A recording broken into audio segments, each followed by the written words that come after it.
नमस्कार मेरे प्यारे दोस्तों। अभी तक हमने पढ़ा है टैक्स पेयर इंफॉर्मेशन गैदरिंग में 3 टॉपिक पढ़े हमने। इंटरव्यू मेथड्स पढ़ा, इनटेक क्वेश्चनरी पढ़ा और सोर्स डॉक्यूमेंट रिव्यू जैसे W2 form 1099 series and 1098 series, इन सब के बारे में हमने जाना। ओवरव्यू लिया है अभी इनका और काफ़ी चीज़ें हमने डिटेल में जानी, बस 1099 फॉर्म सीरीज़ हमने डिटेल में डिस्कस नहीं की।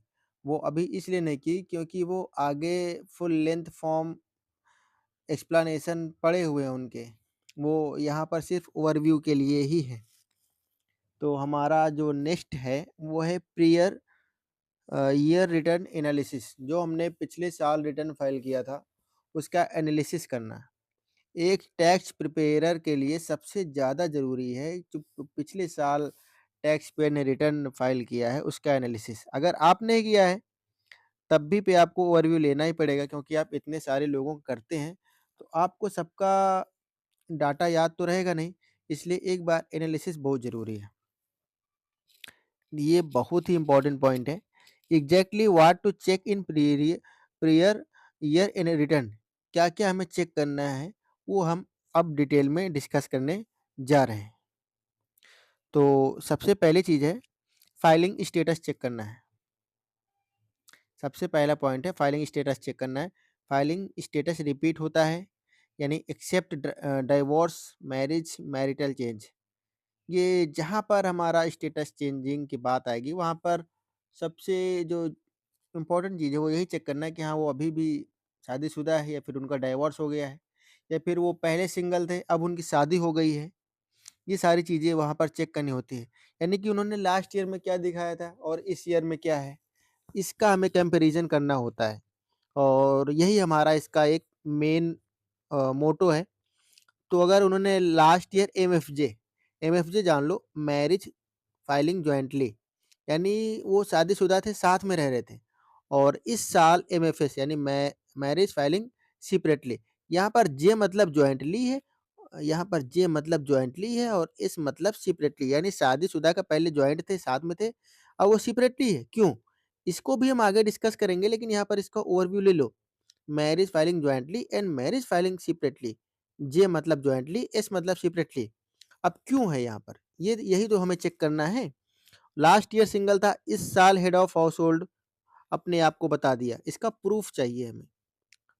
अगले साल तक तो वो सिंगल था घर में और इस साल वो अपने आप को एचओएच बता रहा है, यानी हेड ऑफ हाउस होल्ड बता रहा है, इसका proof.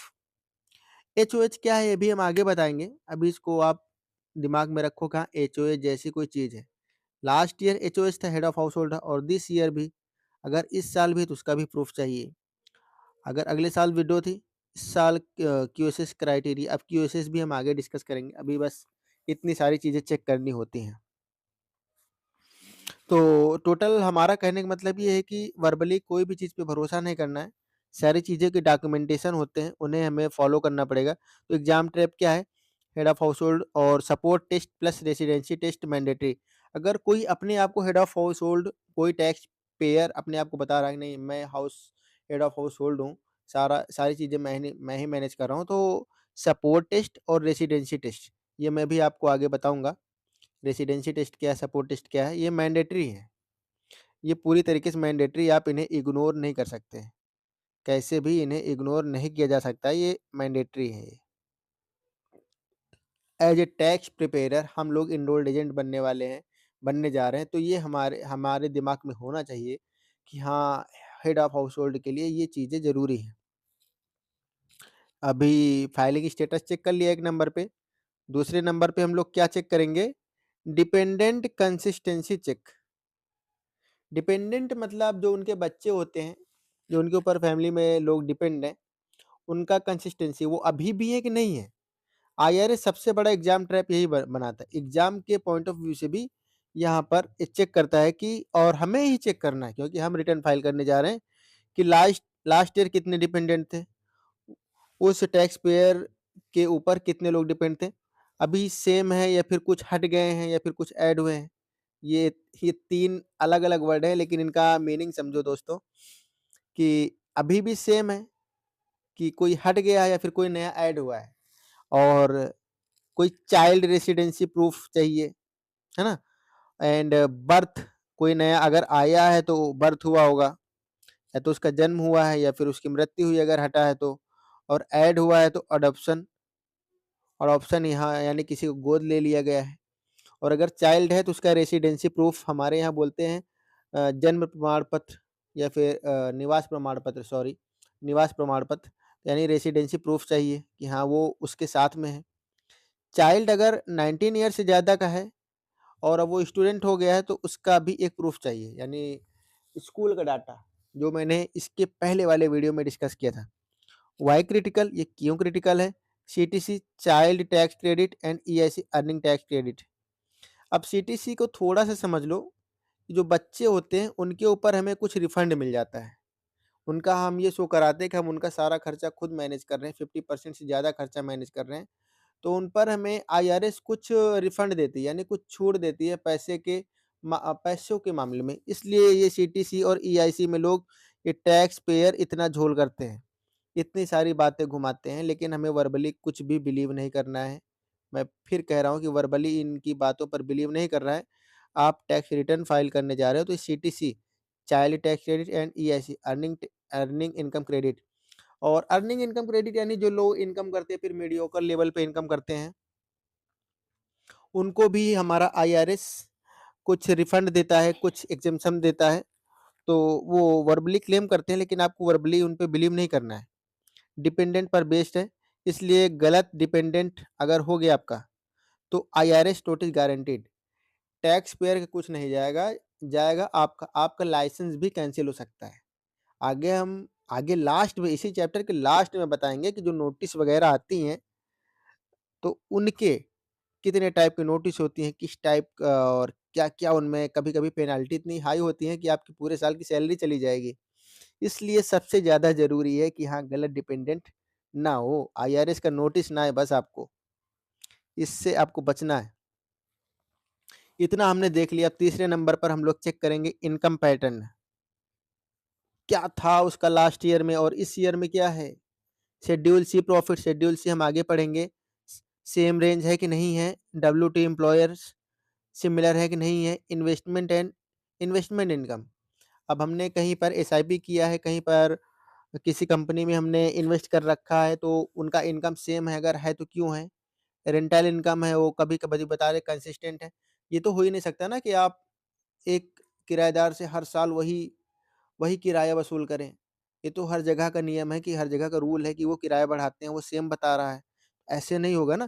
Capital gain last year क्या था और इस ईयर क्या है? इस ईयर वो अपने आप को ब्रोकरेज बता रहा है। स्टेटमेंट मिसिंग है, ब्रोकरेज स्टेटमेंट मिसिंग है। कैपिटल गेन लास्ट ईयर था, this year brokerage statement missing है। तो स्टेटमेंट मिसिंग क्यों है? उसका भी तो प्रूफ चाहिए ना सर। तो इन सब बातों से क्या निकल के आता है कि जो हमारा इनकम पैटर्न कंपैरिजन पे है कि सडन इनकम ड्रॉप, अचानक से उनकी इनकम कम हो गई, बहुत ज़्यादा उन्होंने गिरावट दिखा दी, तो इसका क्या है कि अंडर रिपोर्टिंग सस्पिशियस, तो उन्होंने रिपोर्ट नहीं किया, डॉक्यूमेंट ही उन्होंने सबमिट नहीं किए, सिर्फ वर्बली बोलने से नहीं होगा।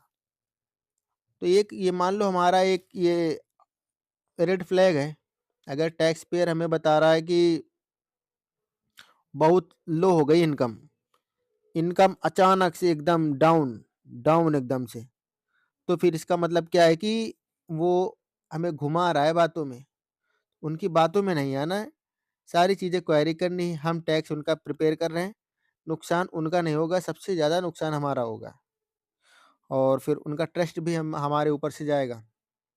तो यानी आईआरएस का रूल क्या है कि sudden income drop,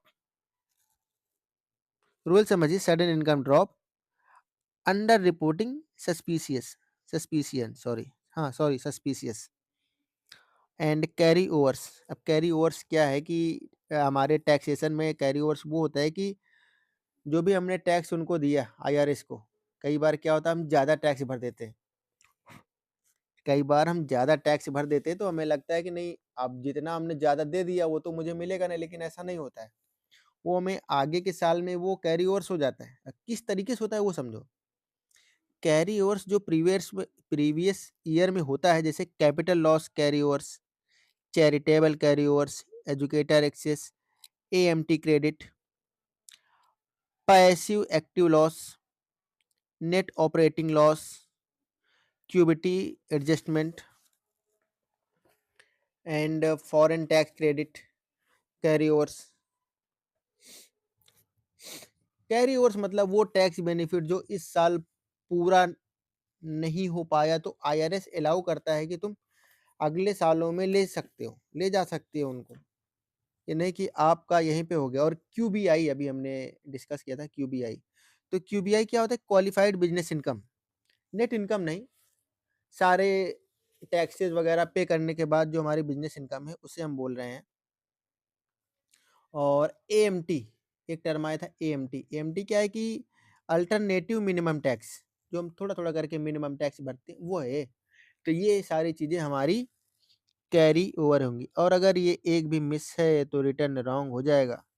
carry overs को अगर पिछले साल में ये सारी चीज़ें हैं और ये सारी चीज़ें मिस हो रही हैं तो फिर ये रिटर्न रॉन्ग हो जाएगा। इसलिए कहते हैं ना कि पिछले साल का एनालिसिस क्यों करना ज़रूरी है, तो इसलिए ज़रूरी है। कैरी ओवर्स वाला पॉइंट बहुत ज़्यादा इम्पोर्टेंट है इस वाले मामले में। तो मुझे तो यही पॉइंट सबसे इम्पोर्टेंट लगा कि हाँ, क्यों इम्पोर्टेंट बैठ रहा है ये। तो चलिए हम नेक्स्ट चीज़ देखते हैं कि सॉरी, डेप्रिसिएशन। डेप्रिसिएशन तो आपने पढ़ा ही होगा बीकॉम में या फिर 12th में पढ़ा होगा। तो इसकी कंटिन्यूटी के बारे में बात करते हैं। रेंटल प्रॉपर्टी है, बिजनेस एसेट है, व्हीकल है, लैपटॉप है, मशीनरी है।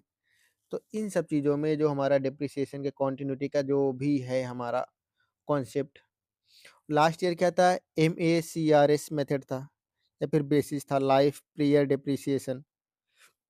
और इस साल कंटिन्यू एग्जैक्टली है, no rest no change unless new set. तो इसलिए सारी चीज़ें ज़रूरी है, यानी डेप्रिसिएशन कैन नॉट रिस्टार्ट, फिर से रिस्टार्ट नहीं हो सकता है डेप्रिसिएशन। मान लीजिए आपने कोई व्हीकल खरीदा और 5 साल उसका डेप्रिसिएशन हुआ। अब 5 साल के बाद आप उसको बोल दो नहीं मैं फिर से स्टार्ट करूँगा, डेप्रिसिएशन इसका फिर से काउंटिंग होगी, तो ये तो नहीं होगा ना। अगर उसकी यूज़फुल लाइफ 5 ईयर है तो 5 ईयर में वो एक्सपायर हो गया, उसको डिस्पैच कर दो, डिस्कार्ड कर दो, सॉरी डिस्पैच नहीं डिस्कार्ड कर दो। तो इसलिए हमारा ये डेप्रिसिएशन कंटिन्यूटी के भी टेस्ट करता है हमारा कि प्रीवियर ईयर रिटर्न में क्या था और इस साल में क्या है। रिफंड टैक्स ड्यू कंसिस्टेंसी, इसको भी समझते हैं। हाँ, इसमें ये वाला पॉइंट ज़रूर ध्यान देना मेरे भैया। डेप्रिसिएशन कैन नॉट रिस्टार्ट, इसके क्वेश्चन बनेंगे। ये वाला पॉइंट इंपॉर्टेंट है कि डेप्रिसिएशन कैन नॉट रिस्टार्ट, ये तो एकदम बेसिक सा लॉजिक है। तो हमारा 6 पॉइंट है refund, refund tax due consistency. Refund, इसमें क्या चेक करना है कि लास्ट ईयर रिफंड क्या था? दिस रिफंड टू लो, इस साल उन्होंने बहुत ही लो रिफंड बताया या फिर हाई बता दिया। लास्ट ईयर में रिफंड क्या था, इस साल या तो बहुत ज़्यादा हाई बता दिया तो बहुत ज़्यादा लो बता दिया। लास्ट ईयर टैक्स ड्यू था, this year tax due sudden change, थोड़ा सा अचानक से चेंज हो गया उसका। विद होल्डिंग पैटर्न कंसिस्टेंस है, ठीक। लार्ज चेंज मतलब रेड फ्लैग, इसमें भी वही है कि बहुत ज़्यादा चेंज है पिछले साल में और इस साल में, तो ये हमारा रेड फ्लैग है एक तरीके का। अब क्रेडिट चेक करते हैं। क्रेडिट अब हम इसका क्रेडिट चेक 7 नंबर पॉइंट है credit check. CTC EIC education ऐसे करके बहुत सारे क्रेडिट हैं, इनका चेक करेंगे। क्रेडिट यानी कि टैक्स पेयर को बेनिफिट मिलना, और बेनिफिट उन्हें कोई IRS आके कोई कार या फिर लैंड नहीं देता है, उन्हें मनी के फॉर्म में ही उन्हें बेनिफिट देता है। यानी मान लो या तो उन्हें रिफंड कर देगा या फिर उन्हें छूट दे देगा उतनी कि आप इतना कम पे कर दोगे, तो कोई भी टैक्स पेयर ज़्यादा से ज़्यादा क्रेडिट लेने का ट्राई करता है। इसलिए लास्ट ईयर वाला इस ईयर वाला देखते हैं कि लास्ट ईयर का क्या मिला था, तो उसी हिसाब से इस साल का भी देख लेंगे। तो CTC child tax credit, ACTC EIC earned income credit, AOTC American opportunity tax credit, LLC lifetime learning credit, child care credit, savers credit, foreign tax credit, adoption credit, premium tax credit, PTC, residential energy credit, EV credit, etcetera. तो credit भी इसमें बहुत important point है, इसको भी हम बिल्कुल भी मिस नहीं करेंगे। और जो इतने सारे क्रेडिट के पार्ट हैं इन्हें और डीप में हम आगे एक्सप्लेन करेंगे। अभी आप ये जान लो कि पहला चैप्टर एक पूरे सिलेबस का ओवरव्यू के तरीके मान के चलो इसे। अगर आपने पहला सेक्शन आपने अच्छे से पढ़ा तो आप मान लो पूरे पूरे सिलेबस का ओवरव्यू आपने ले लिया और बाकी चीजें आगे डिटेल में समझेंगे। तो इस साल वो सिलेबस में फिट होता है या नहीं।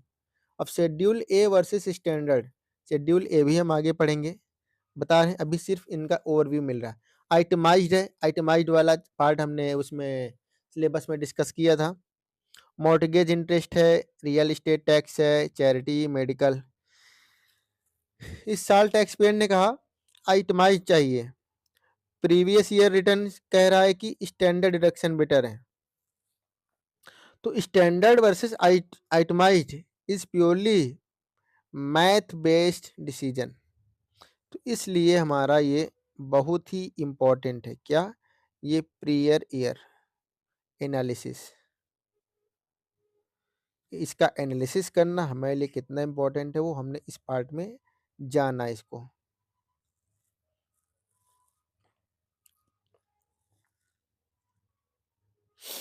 तो हमारा ये पार्ट 1 कंप्लीट हुआ, प्रीयर ईयर एनालिसिस। अब हम नेक्स्ट पार्ट स्टार्ट करेंगे,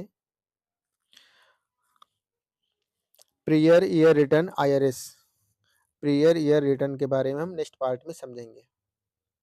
तो अभी तक अगर आपको हमारी ये वीडियो समझ में आई हो, पसंद आई हो, या फिर जिस टाइप से मैं आपको एक्सप्लेन कर रहा हूँ वो चीज़ें समझ में आई हो तो प्लीज़ सपोर्ट कीजिए।